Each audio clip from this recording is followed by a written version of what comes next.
The strange thing about regret is that it rarely arrives when you're poor. It arrives when you finally have everything. The chandelier light shimmered across crystal glasses and polished marble as conversations drifted through Blackwood Prime, one of Manhattan's most exclusive restaurants. The room carried the quiet confidence of people who never checked price tags. Expensive watches flashed beneath tailored sleeves. Investors discussed acquisitions over dry-aged steaks. A pianist played softly near the floor-to-ceiling windows overlooking the city. Everything felt controlled, predictable, refined, until Nathan Brooks lost his temper. The billionaire CEO sat at the center table near the wine cellar entrance, surrounded by executives from 3 different companies. At 41, Nathan had built one of the largest hospitality empires in America. Business magazines called him visionary. Financial networks called him unstoppable. Employees called him demanding when cameras were off. Tonight, he looked exhausted. His navy suit was flawless. His silver watch reflected the warm restaurant lighting. But beneath the polished exterior, pressure was beginning to crack through the surface.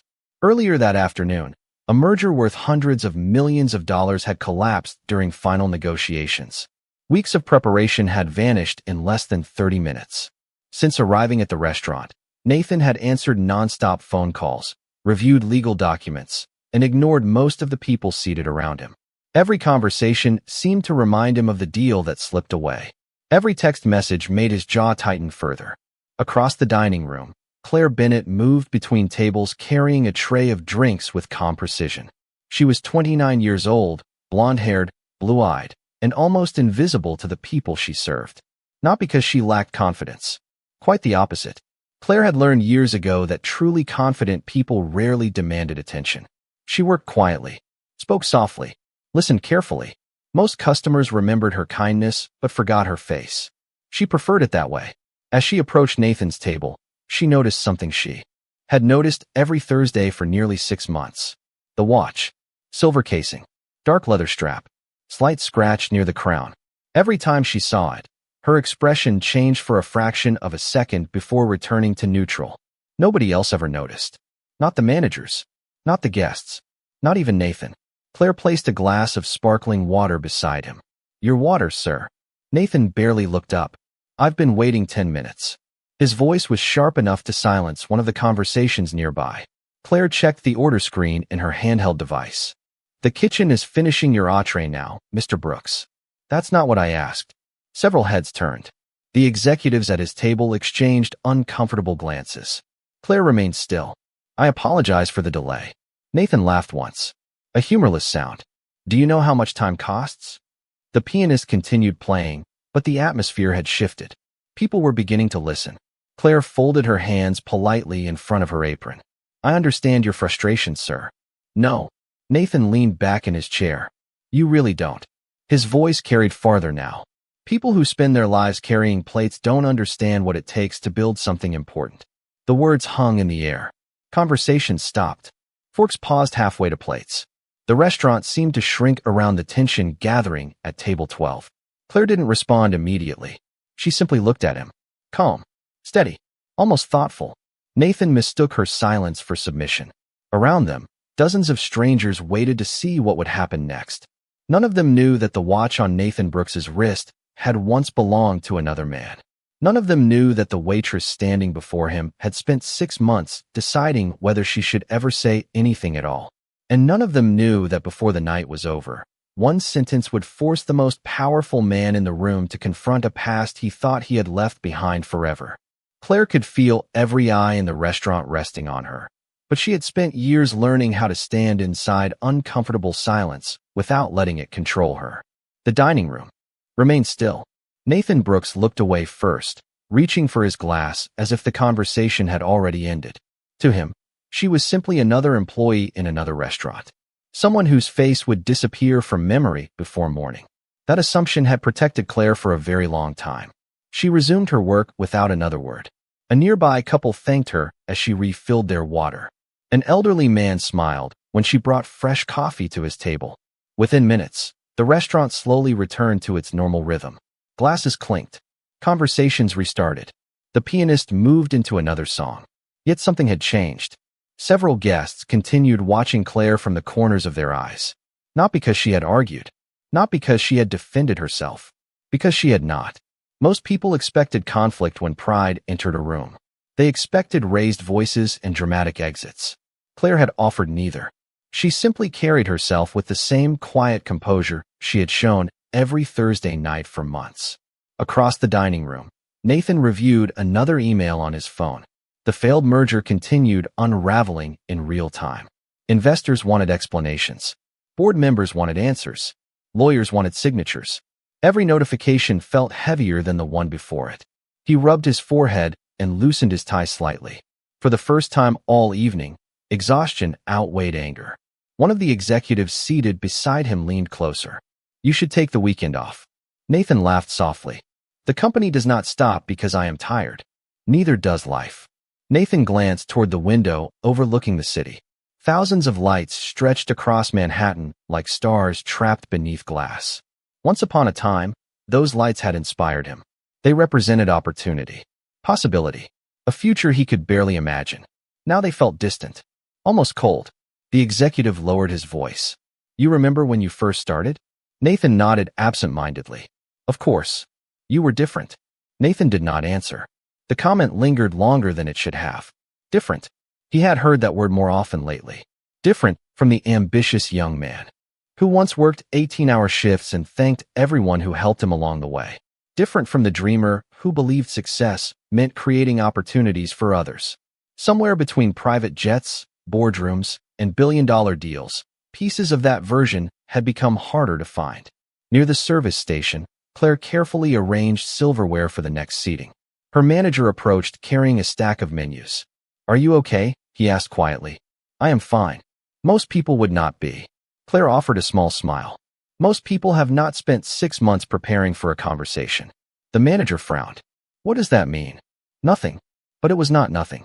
6 months earlier, she had nearly dropped an entire tray when she first saw the watch. She remembered standing frozen beside table 7 while memories she thought were buried suddenly returned. The watch had once rested on another wrist. A kind wrist. A hard-working wrist. A wrist belonging to a man who believed deeply in second chances. Since that night, Claire had watched Nathan Brooks from a distance. She had listened to interviews, read articles, followed stories about his success. Each week, she told herself she would speak to him. Each week, she decided against it. Until tonight. Until the anger. Until the words. Her hand paused above the silverware drawer. Across the room, Nathan lifted his wrist while checking the time. The watch caught the light again. The same scratch near the crown. The same worn leather band. The same unmistakable piece that should never have ended up there. Claire took a slow breath. After 6 months of hesitation, she finally knew what she had to do. She only hoped Nathan Brooks was ready to hear it. The dinner rush continued around her, but Claire no longer noticed the sound of silverware or the soft music drifting across the room. Her attention remained fixed on a memory she had carried for nearly 20 years. She had been 9 years old when she first saw the watch. Not on Nathan Brooks. On her father. Daniel Bennett wore it every day. He wore it while opening the restaurant before sunrise. He wore it while fixing broken chairs after closing. He wore it while teaching young employees how to greet customers with respect regardless of who walked through the door. To Daniel Bennett, success was never measured by money. It was measured by character. Claire could still remember sitting on a stool near the kitchen entrance while her father balanced receipts at the end of a long shift. The watch would catch the light every time he turned a page. She used to ask why he never bought a newer one. Daniel always smiled at the question. "Because this watch reminds me that time is a gift," he would say, "and gifts should be used wisely." Years later, when business became difficult and competitors began closing family-owned restaurants across the city, Daniel somehow remained optimistic. He believed people mattered more than profits. Sometimes that belief cost him financially, but he never regretted it. One winter afternoon, a teenage employee arrived late for work carrying everything he owned inside a worn backpack. Claire remembered him clearly because he looked nervous every minute of every day. He worked harder than anyone else in the restaurant. He washed dishes, cleaned floors, stayed late whenever help was needed. Her father treated him differently than the others. Not better, just with more patience, more encouragement. Whenever the young man doubted himself, Daniel seemed to know exactly what to say. "You belong here," he would tell him. "Do not let temporary circumstances decide your future." Claire had not thought about that young employee in years.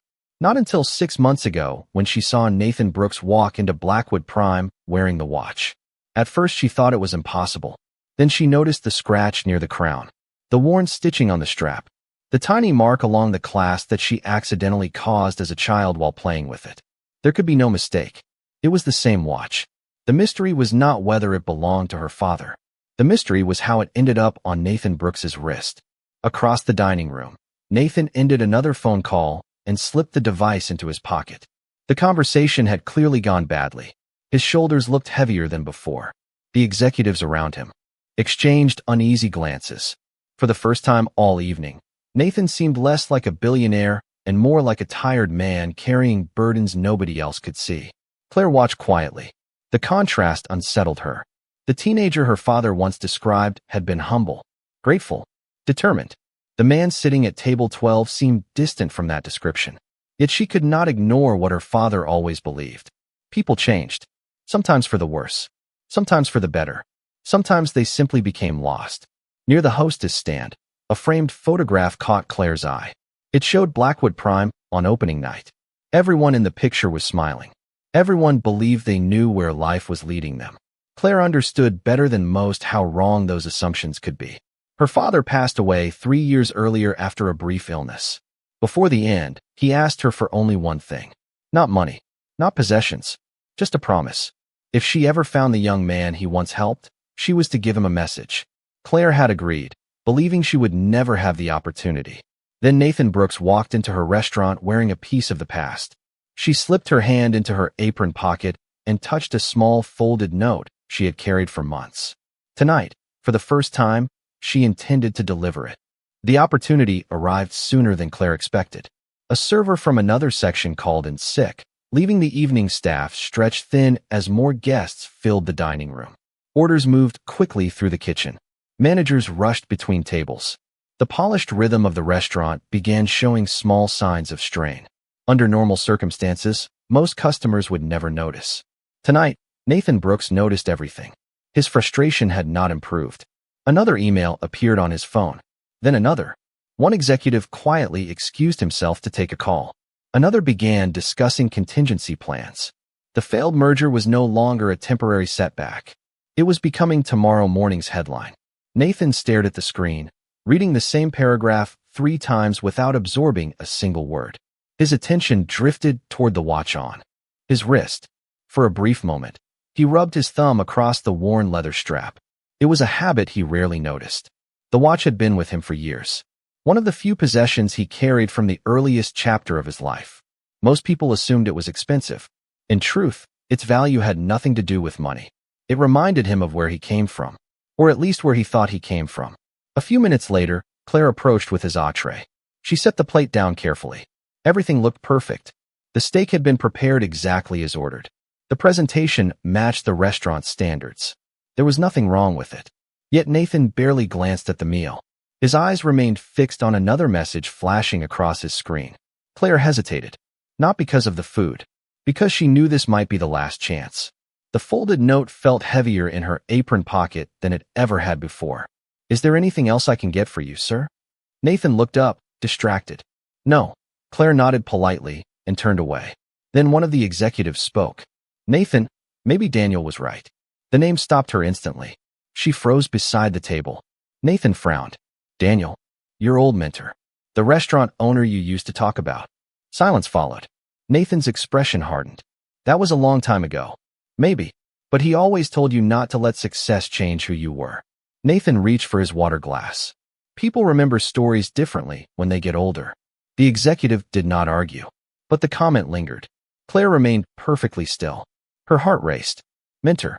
Nathan remembered him. At least part of him did. Before she could step away, another notification appeared on Nathan's phone. He read it.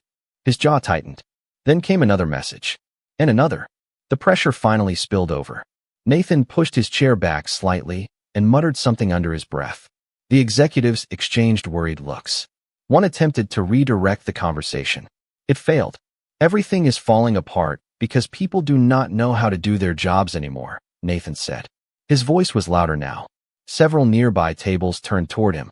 Everyone wants responsibility. Nobody wants accountability. The room grew quieter. Claire slowly turned back toward the table. Nathan gestured toward the restaurant around him. Look around. Half the world expects rewards for simply showing up.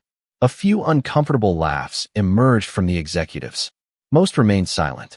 Nathan's gaze landed on Claire.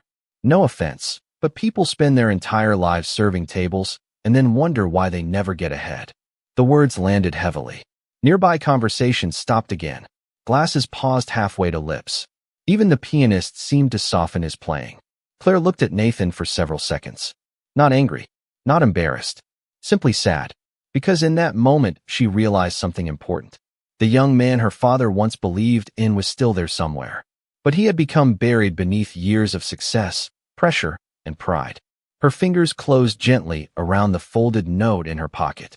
Tonight was no longer about delivering a message. It was about reminding someone who they used to be. The silence around table 12 deepened in a way that could not be explained by the soft music or the elegant atmosphere. It came from something else. Expectation. Claire slowly removed her hand from her apron pocket. Across from her, Nathan Brooks looked irritated, unaware that the next few moments would alter the entire evening. One of the executives shifted uncomfortably in his chair. Another glanced toward the surrounding tables where guests were pretending not to listen. Everyone was listening. Claire took a steady breath. She had rehearsed this conversation hundreds of times in her mind. In some versions, Nathan immediately recognized her father's name. In others, he laughed and dismissed her.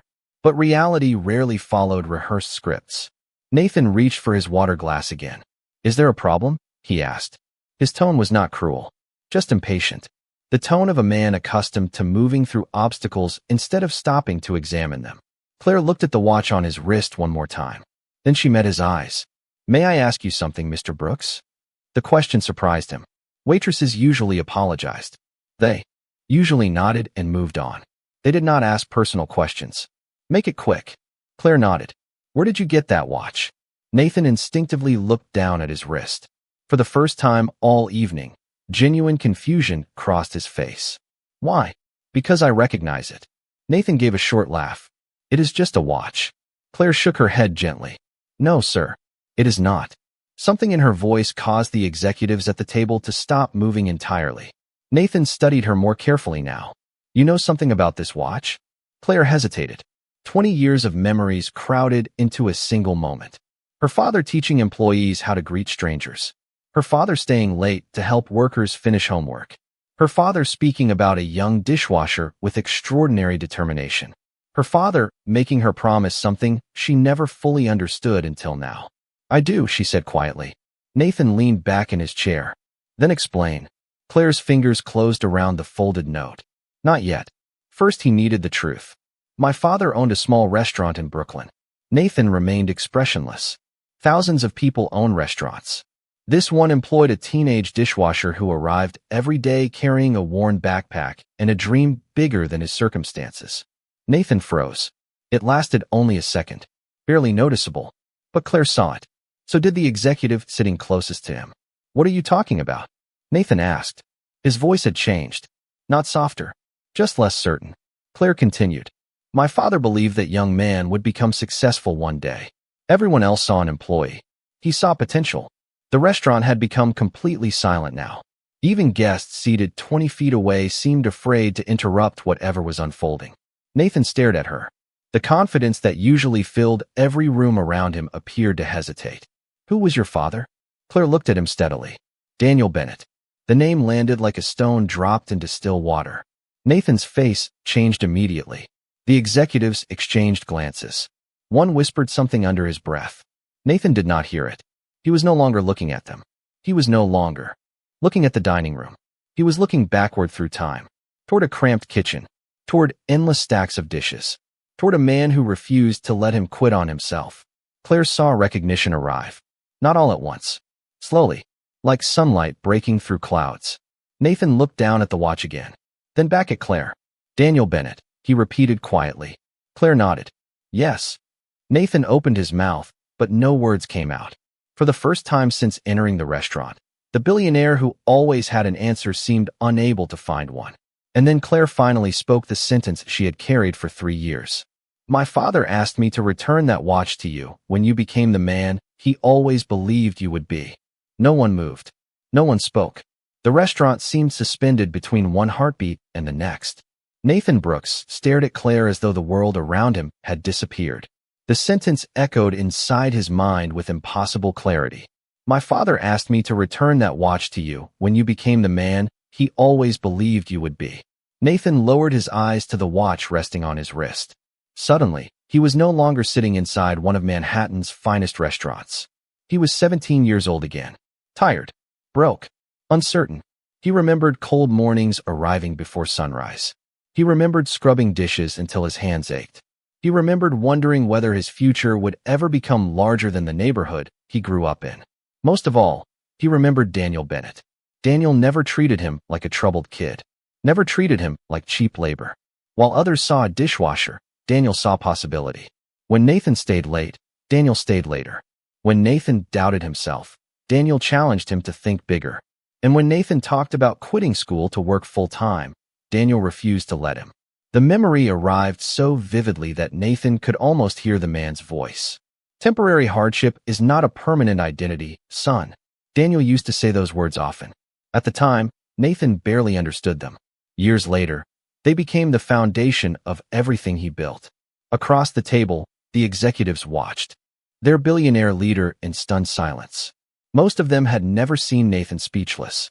They had watched him negotiate billion-dollar acquisitions without hesitation. They had seen him answer hostile questions from investors and reporters with perfect confidence. Yet one waitress had just accomplished something none of them thought possible. She had reached a place inside him that money never could. Nathan looked back at Claire. Your father.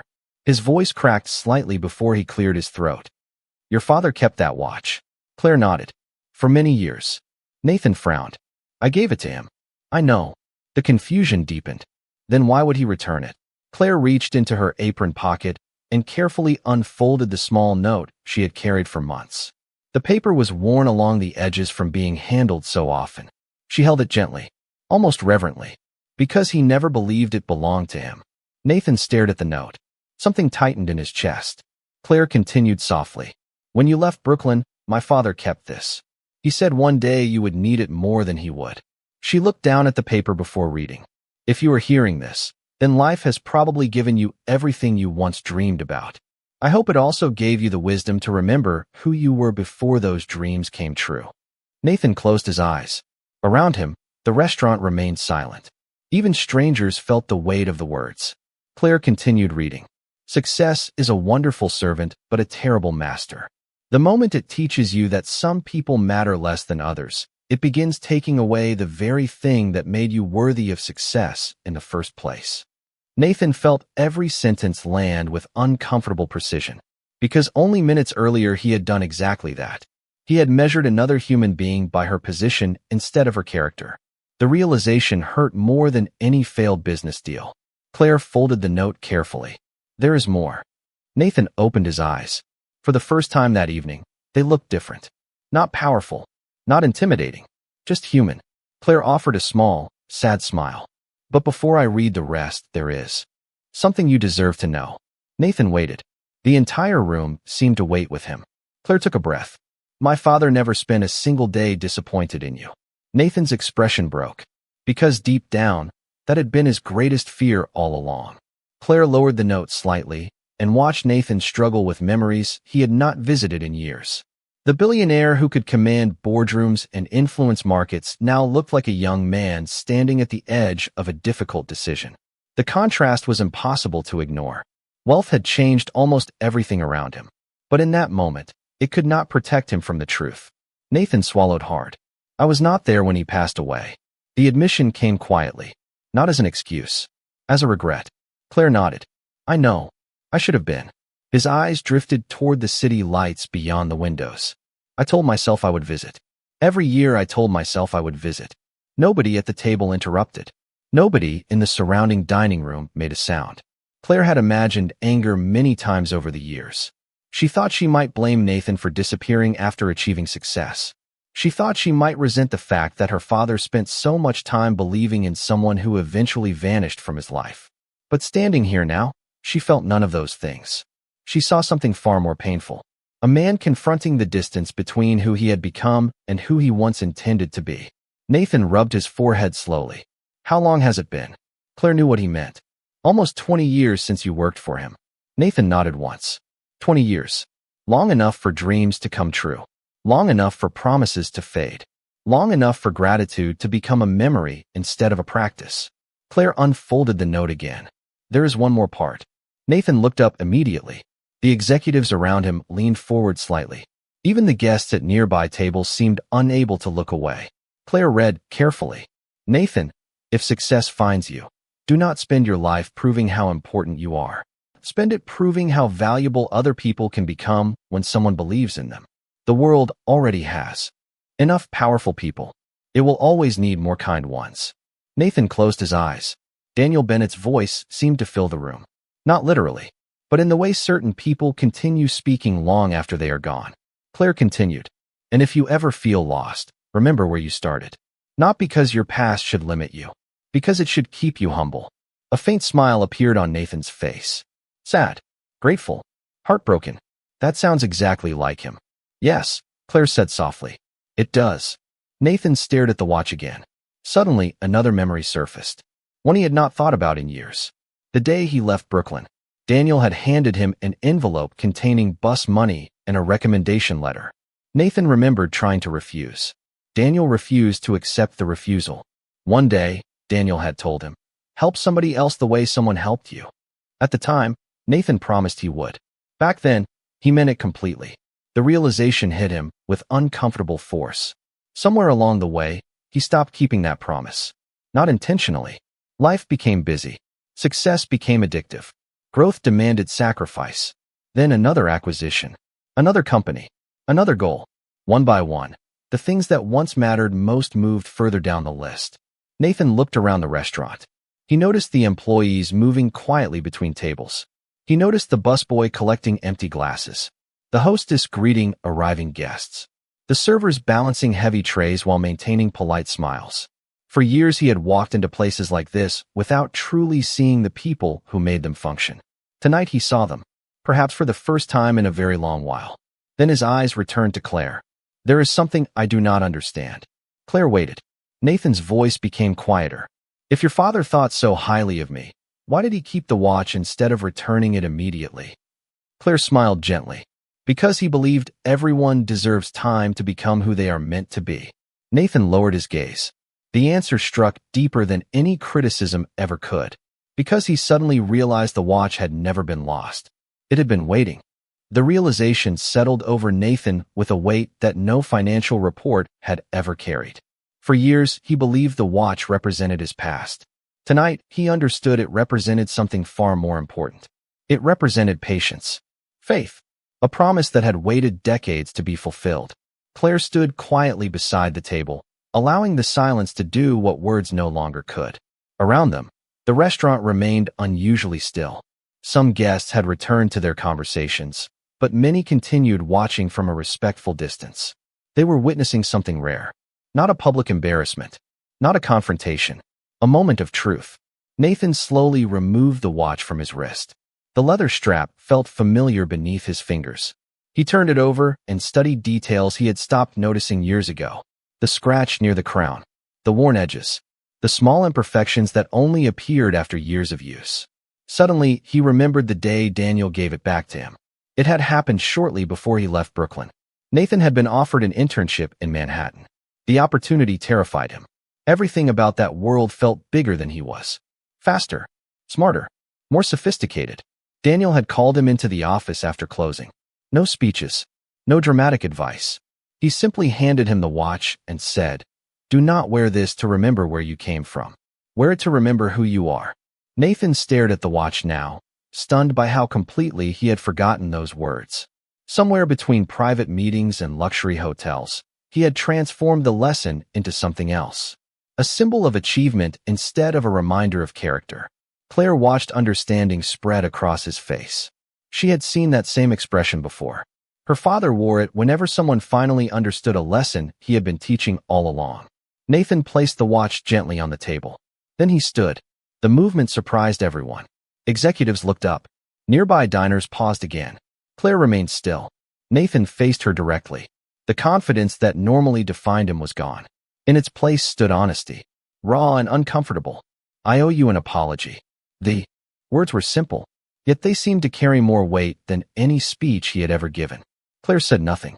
Nathan continued, "Not because of tonight." He glanced briefly around the restaurant. "Because somewhere along the way, I became the kind of person Daniel spent years trying to prevent me from becoming." The statement landed heavily. One executive lowered his eyes. Another shifted in his chair. Nobody disagreed. Nathan gave a faint, self-critical smile. The strange thing about success is that it arrives one decision at a time. You do not notice how much you are changing because each step feels reasonable, necessary, temporary. He looked toward the city skyline beyond the windows. Then one day you wake up and realize you have spent years measuring people by titles instead of character. Claire felt emotion rise unexpectedly in her chest. Not because Nathan was powerful, not because he was wealthy, because he was finally telling the truth. Nathan turned back toward her. "Your father gave me opportunities when nobody else would. He taught me that dignity does not come from status. Yet tonight I spoke to you as though your job determined your worth." His voice grew quieter. Daniel would have been disappointed in that. Claire shook her head gently. "No." Nathan looked confused. Claire smiled softly. "He would have expected you to do exactly what you are doing now." Nathan stared at her. "What is that?" "Learning." The answer seemed to stop him completely. Because deep down he knew she was right. Daniel never expected perfection from anyone. Only growth. Only honesty. Only the willingness to become better tomorrow than yesterday. For several seconds, neither of them spoke. Then Nathan reached for the watch and held it carefully in both hands. Not like a trophy, not like an expensive possession, like something sacred, something entrusted to him, something he finally understood. And for the first time in many years, Nathan Brooks felt less concerned about the future of his company than the condition of his own character. The atmosphere inside Blackwood Prime gradually returned to normal, but something invisible had changed. Conversations resumed. Glasses clinked softly. The pianist continued playing near the windows. Yet the people who had witnessed the exchange would remember it long after they forgot what they ordered for dinner. Some moments leave quietly. Others stay. This was one of those moments. Nathan remained standing for another few seconds before carefully sitting back down. The executives around him looked uncertain, as though they were waiting for instructions. For years they had followed a leader who always projected certainty. Tonight they had seen something different. Humility. Nathan glanced around the table and noticed the expressions on their faces. Then he surprised them once again. He silenced his phone. Every message, every email, every notification. The device that had controlled his attention all evening suddenly became irrelevant. One executive raised an eyebrow. "Important call?" Nathan looked at the screen for a moment before placing it face down. "Not more important than this." Claire smiled faintly. Her father would have appreciated that answer. For years, Daniel Bennett believed that the quality of a person's attention revealed the quality of their character. What people chose to notice often mattered more than what they chose to achieve. Nathan slowly stood again and reached into his jacket pocket. Claire immediately recognized what he was about to do. Before he could remove anything, she shook her head. "No." Nathan paused. "You do not even know what I was going to say." "Yes," Claire replied gently. "I do." He smiled despite himself. "You are probably right." The checkbook remained inside his pocket. Money suddenly felt like the least meaningful thing he could offer. There was no amount large enough to repay a lesson that had arrived exactly when he needed it most. Claire folded the note one final time and slipped it back into her apron. The paper had completed its journey. So had she. For 6 months, she carried the message. For 3 years, she carried the promise. Now both had finally found their destination. Nathan looked at her carefully. "What happens now?" Claire glanced around the restaurant. "I finished my shift." The simplicity of the answer made several people laugh softly. Not because it was funny, because it was true. Life rarely pauses for emotional revelations. Tables still needed service. Orders still needed to be delivered. Responsibilities remained. Nathan nodded slowly. "That sounds like something your father would say." "Probably. I miss him." Claire's expression softened. "I know." For a moment, neither of them spoke. Then Nathan carefully fastened the watch back onto his wrist. This time it felt different. Not heavier. More meaningful. Like an old lesson rediscovered. Like a compass finally pointing in the correct direction. He looked at Claire one last time. "Thank you." She shook her head. Do not thank me. Nathan frowned slightly. Why not? Claire smiled. The same calm smile she had carried through the entire evening. Because the lesson was always yours. I just reminded you where to find it. Nathan sat quietly after she walked away. He watched her greet another table with the same kindness she had shown everyone else. No triumph. No celebration. No desire for recognition. Just dignity. Quiet and steady. The way her father lived. The way he once hoped to live. Outside, Manhattan glowed beneath the night sky. Thousands of lights stretched across the horizon. Ambition. Opportunity. Success. Nathan had spent years chasing those lights. Tonight, he remembered something Daniel Bennett understood all along. The brightest things in life are not buildings, titles, or fortunes. They are people. The ones who believe in us before we deserve it. The ones who tell us the truth when nobody else will. The ones who quietly remind us who we are when we begin to forget. And as Nathan Brooks sat alone in the fading warmth of the evening, one thought remained with him above all others. Success may open doors, but character is what determines whether you are welcome when you walk through them.